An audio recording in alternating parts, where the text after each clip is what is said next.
মনে রাখার মতো কথা। ১. সাদা পেঁয়াজের রস চুলে লাগালে চুল পড়া বন্ধ হয়। ২. পেটের মেদ কমাতে চাইলে রুটির সাথে পেঁয়াজ খান, জলে লেবু মিশিয়ে খান, দিনে মাত্র ২ বার খান, আর রাতে ঘুমানোর আগে ১ গিলাস কুসুম গরম জল খান বা উষ্ণ দুধ পান করুন। ৩. পেঁয়াজের গন্ধ শুকলে হার্ট ভালো থাকে। ৪. যে ব্যক্তি বেশি চিন্তা করেন এবং টেনশন করেন তার মুখে বলিরেখা চলে আসে। ৫. যে ব্যক্তি দ্রুত হাঁটে তার শরীর কখনো শিথিল হয় না। ৬. কাজু খেলে বুদ্ধি ও দৃষ্টিশক্তি প্রখর হয়। ৭.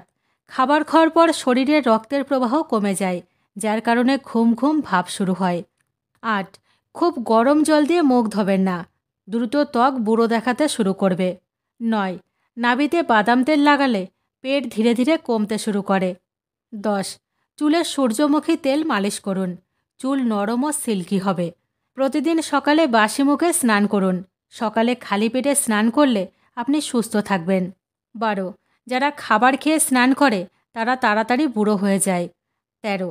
কাঠের চিরুনি ব্যবহার করলে চুল কম ভাঙে এবং মজবুত থাকে। ১৪. নাক বন্ধ হলে গুড়ের গন্ধ শুঁকে নিন। ১৫. যাদের বয়স ৪০-এর কাছাকাছি তাদের বেশি করে বিট খাওয়া উচিত। ১৬. ছাগলের দুধের সাথে বাদাম খেলে স্মৃতিশক্তি প্রখর হয়। ১৭. যে ব্যক্তি আখরোট খায় তার কখনো শ্বাসকষ্ট হয় না।